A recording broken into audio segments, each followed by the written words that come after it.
يا اهلا وسهلا ومرحبا بكم على قناه ريم صحراء بيوتي.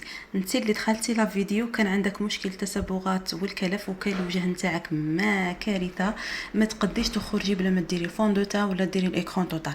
هذه التبريمه راح تهنيك من كل هذه المشاكل. هذه التبريمه راح تخليك تلمعي، تخلي بشرتك صافيه لامعه، كل شيء تقلعه لك. يعني صدقوني بمكونات بسيطه سهله، هاد المكونات تكون عندكم كاملين في المنزل تاعكم.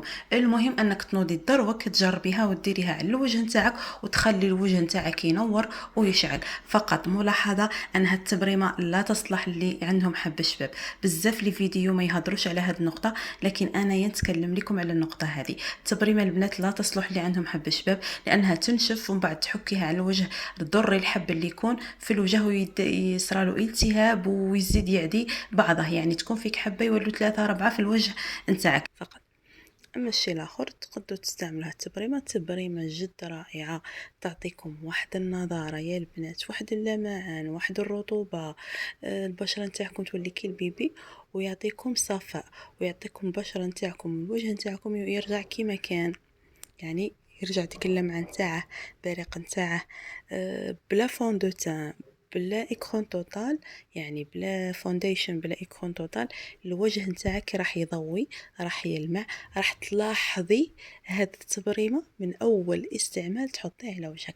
ما تنسونيش باللايك والاشتراك في القناه وتفعلوا زر الجرس باش يوصلكم كل جديد على القناه. ندخل لكم في المكونات. أول مكون أساسي عندي هو صفار بيضاء، خاصة إذا كانت بلدية. صفار بيضاء نتاع دجاج بلدي، يعني توب توب توب توب. يعني للبشرة والشعر البيض البلدي أو الدجاج العرب رائع جدا في الوصفات.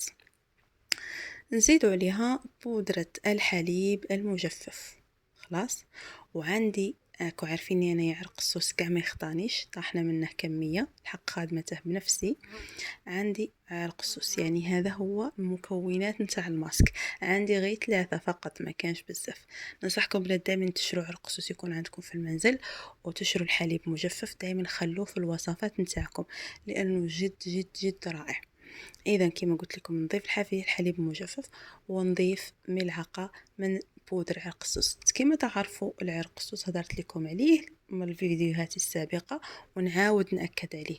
عرق السوس جد ممتاز للبشره، توحيد لون، تصفيه بشره، يا ودي يدير كل شيء ما تخيلوا. عرق السوس جد مهم. مفيد تاني لحب الشباب عرق السوس البنات، تقدروا تستعملوه كسيروم وتستعملوه كماسك. خلاص، مفيد جدا لحب الشباب، يعطي تفتيح وتوحيد لون وصفاء. يعني ما شاء الله عرق السوس يدخل في جميع وصفات الوجه والجسم. سيرتو البنات اللي عندهم عرسهم قرب ما بقى له والو عليك، يعني عرق السوس ينقدك، يصفي لك جسمك ويقلع لك تصفيه المناطق الحساسه. مليح بزاف بزاف، ننصح به جميع البنات اللي راهم يشاهدوا لا فيديو نتاعي واللي يعرفوني والمشتركات نتاعي اللي موالفيني. اذا هذه هي، نخلط المكونات كامل مع بعضهم البعض ونطبق هذا التبريمه ونخليها حتى تجف. البنات دائما التبريمه خلوها تنشف على راحتها، ما تقلقوهاش، خلوها تنشف مليح مليح.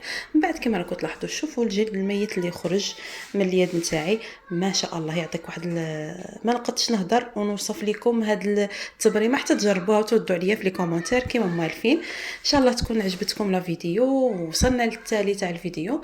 انا فقط نطلب منكم انكم فقط ديروا شير مع البنات القناه نتاعي وتدخلوا بكثره وتدخلوا صحاباتكم، ونتلاقى معكم في فيديوهات قادمه باذن الله. ما تنساونيش، مع راه جاي فصل الصيف كما تعرفوا مليء بالوصفات التبييض. مع السلامه.